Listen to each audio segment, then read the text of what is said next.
Masyarakat yang punya ketahanan hidup secara baik, dia punya pertanian yang baik, punya perdagangan yang baik. Itu pejabat korupsi hanya dia dosa saja dengan Tuhan. Karena rakyatnya punya ketahanan sendiri. Makanya Nabi berpesan, semua kesalahan itu dimulai dari masyarakat tidak punya ketahanan. Alaikum anfusakum la yadurrukum man dhalla idza tadid. Kalau kita sudah miskin, pejabatnya korup, kita tambah miskin karena kita kayanya menggantung kebijakan negara. Misalnya lewat BLT, lewat sarana umum, lewat pekerjaan massal. Tapi kalau kita sudah kaya, pejabat korupsi itu hanya salahnya dia dengan negara. Tidak punya akibat ke kita karena kita sudah kuat. Jadi ya, pejabat korupsi salah, sampai dengan salah. Tapi jangan katakan bahwa korupsi sumber segala bencana, enggak. Sumber segala bencana adalah saat individu cara hidup tidak sehat, cara berekonomi tidak sehat. Ingat itu, dalam aturan Islam, kullukum ra'in, bahwa kalian pemimpin pada diri sendiri. Saat diri sendiri kita tidak kuat, dengan kesalahan orang lain kita rentan. Bahkan saat tanpa dimiskinkan, kita sudah miskin. Kata siapa kalau pemiskinan negara ini karena salahnya Orde Baru? Madun ra usah ana sing miskin, miskin dhewe. Rugen ra usah ana sing miskin, miskin. Idam Samawi ra usah dolim ning rugen wis kere. Berarti kekerean ini bukan kesalahan kebijakan pemerintah. Kesalahan SDM kita kan. Memang pemerintah ikut memperparah pejabat, tapi jangan katakan begitu. Wis kali-kali nyalahno awam dhewe kok. Kita ini tanpa dimiskinkan orang sudah tanpa didolimi orang sudah terdolimi oleh perilaku kita sendiri, oleh pilihan hidup kita sendiri.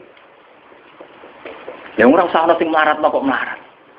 Nanti dari kaca kula, wah aku bar mergawe modal sak mungkin bangkrut, kowe bangkrut bar modal, aku sedurunge bangkrut. Kere ku wis bawaan. Wah, kere lateng. Nih.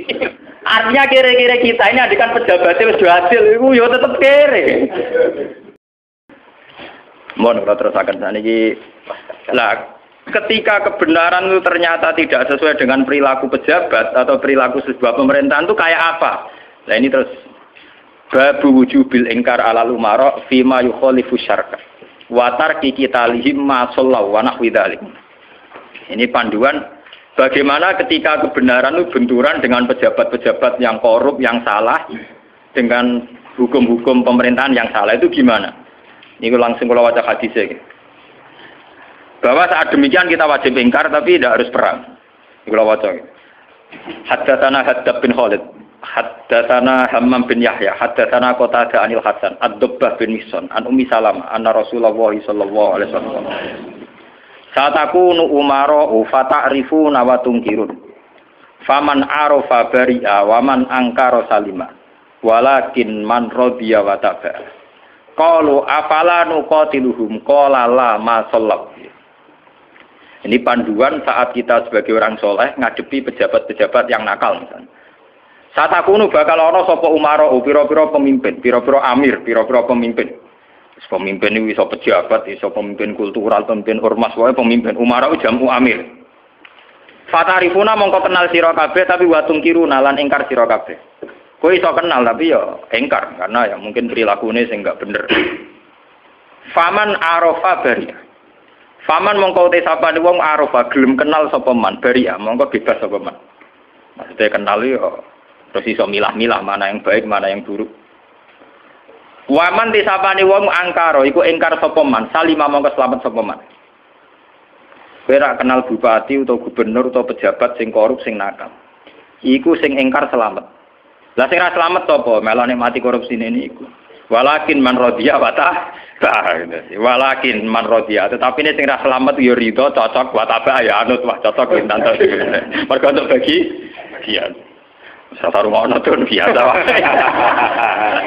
Biasa wae perkara ngene aku. Walakir marrodian apa? Fataba. Lah ini antike Nabi. Beliau yaitu tadi ikut mayoritas. Nabi ditanya, "Qalu ketika kita melihat pejabat yang mungkar, yang enggak bener, afala nuqatiluhum? Ana ta ora merangi kita hum ing umara? Napa boten diperangi mawon ya Rasulullah? Kudeta mawon." Kala dawuh sapa Nabi, "La ojo." La ojo.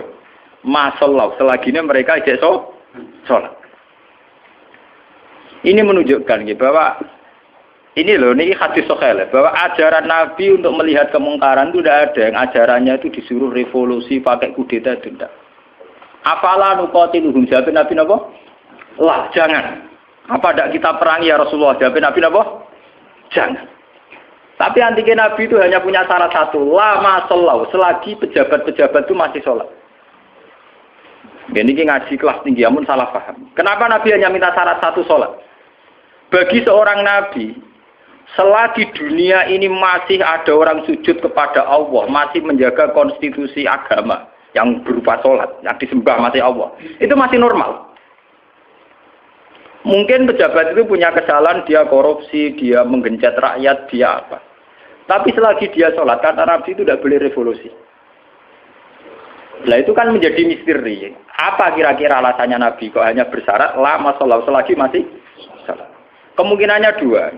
Kemungkinan secara teori ulama lagi. Secara teori ulama, kalau ulang lagi, ini sudah di luar teori sosiologi, teori demokrasi masalahnya. Ini harus pakai teori ulama. Kalau teori demokrasi kan kalau mayoritas protes dan sah secara pemilu ya sah dia jabat, yang minoritas menjadi oposisi. Kalau dalam teori demokrasi kan gitu.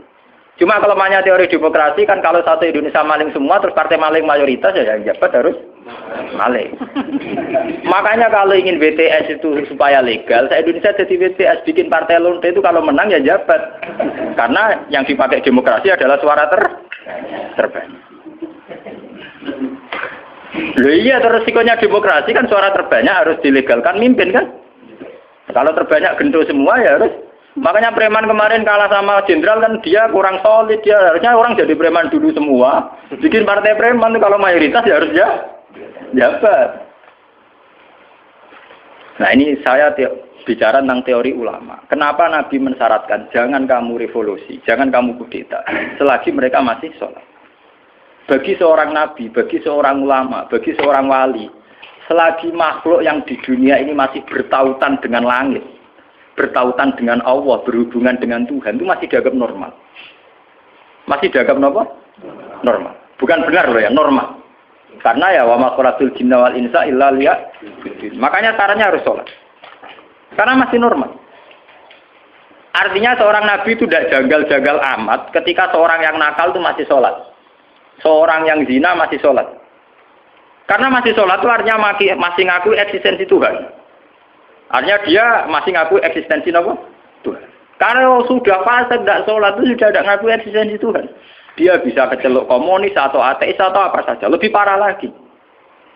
Itu kenapa sirinya, kenapa dosa syirik begitu tidak diampuni. Dianggap dosa terbesar. Karena memungkiri eksistensi apa?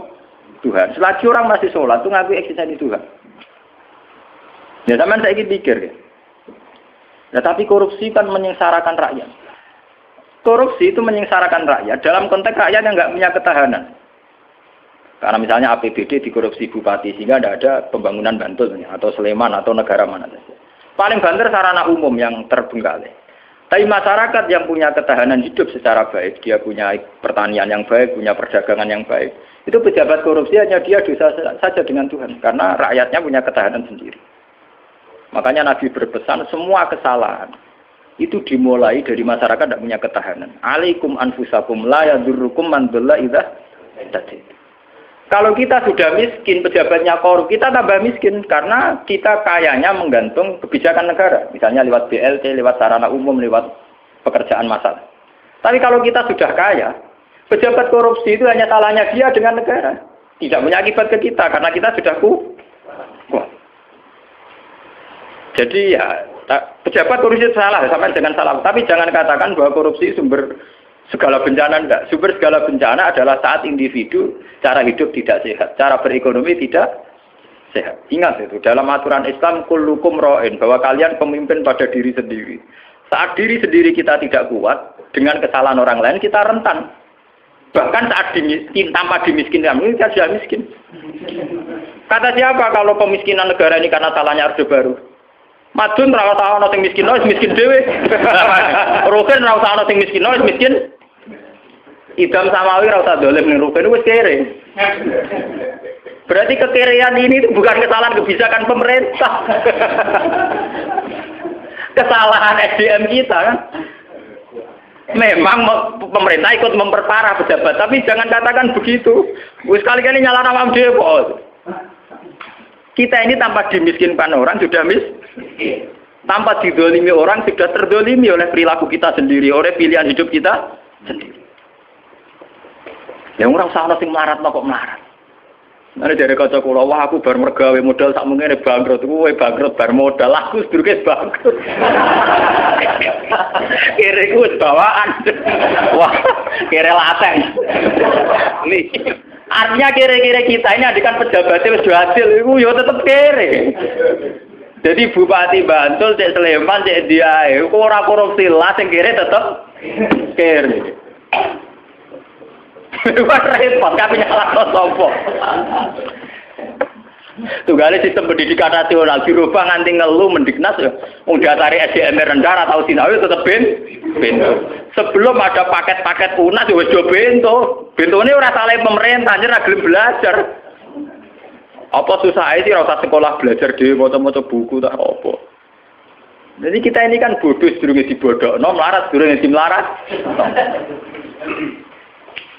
Makanya Nabi itu tidak begitu fanatik dengan aturan-aturan sosial. Nabi sebagai Nabi hanya punya pesan lama sholat, selagi masih sholat. Selagi di alam raya ini masih ada orang yang mentautkan, yang mengkaitkan hubungan hidup di dunia ini dengan Allah, dengan Tuhan itu masih normal. Oleh Nabi dianggap masih normal.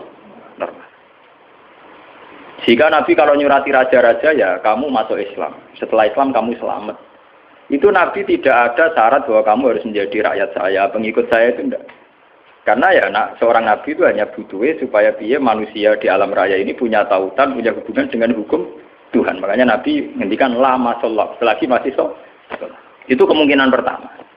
Kemungkinan kedua, Nabi masih berharap dengan sholat itu, kalaupun dia nakal, tidak nakal-nakal lama.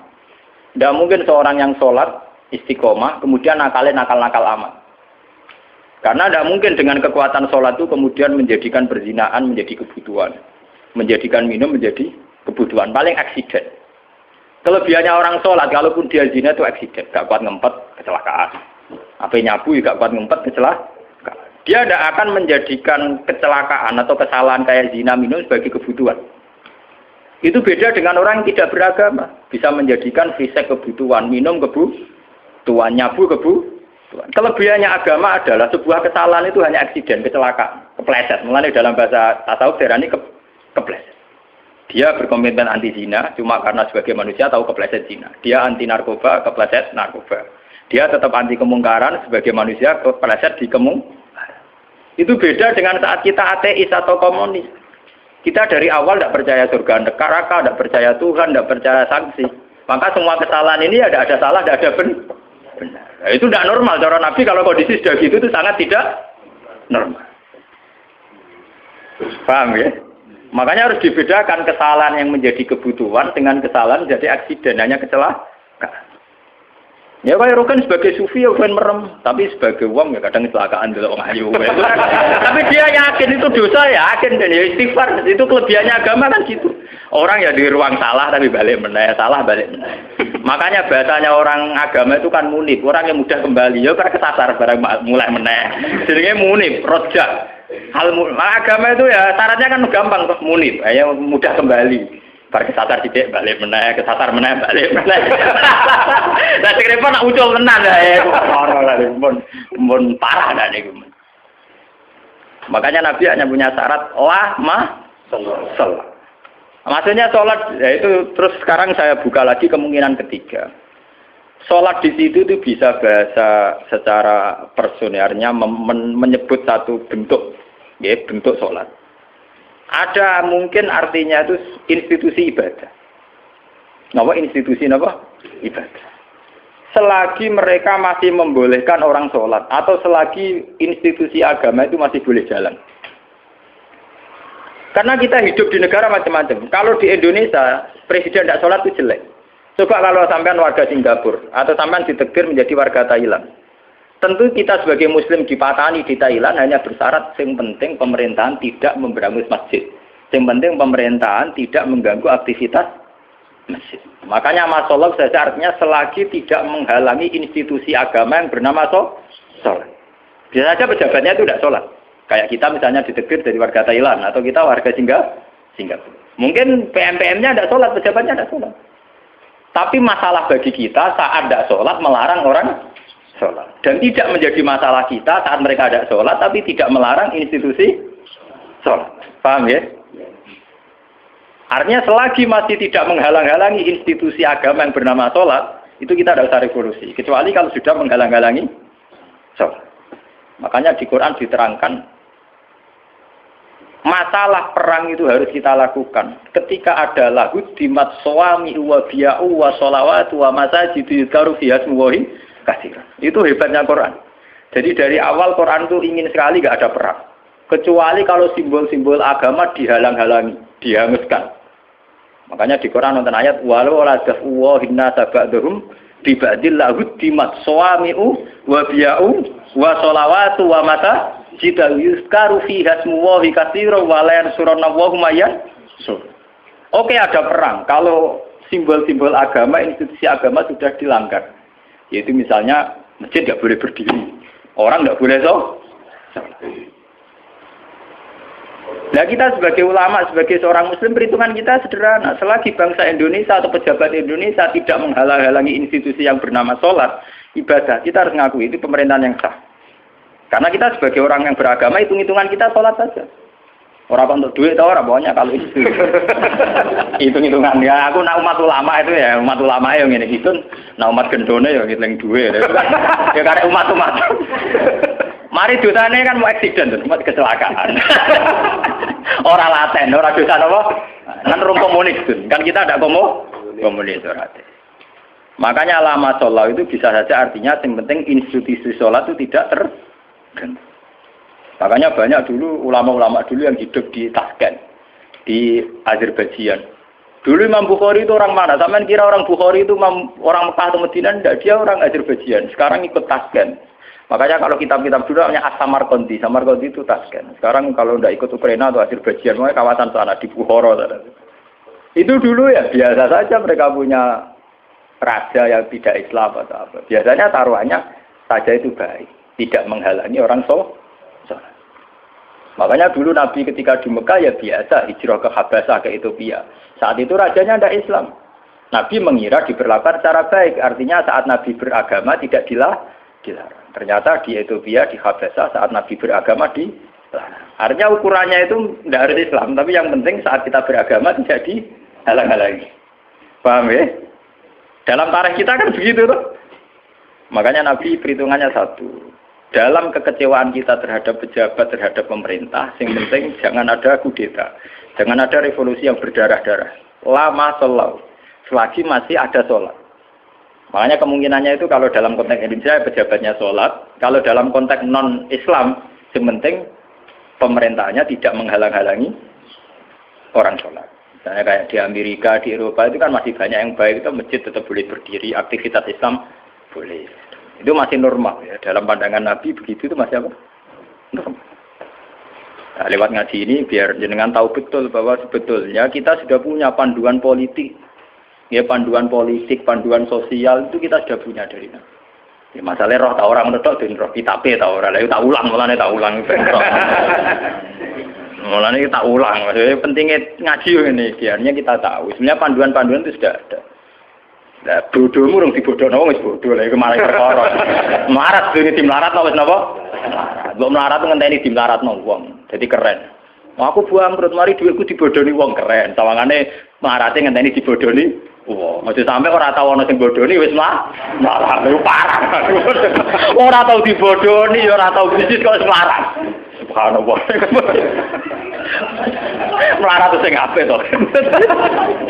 Ngenteni dibodohni wah, misalnya jadi kiai yang ngono, di rival politik dijatuhno lagi jatuh keren. Jatuhnya ngenteni dijatuh. Orang sing jatuh tau wis blesek.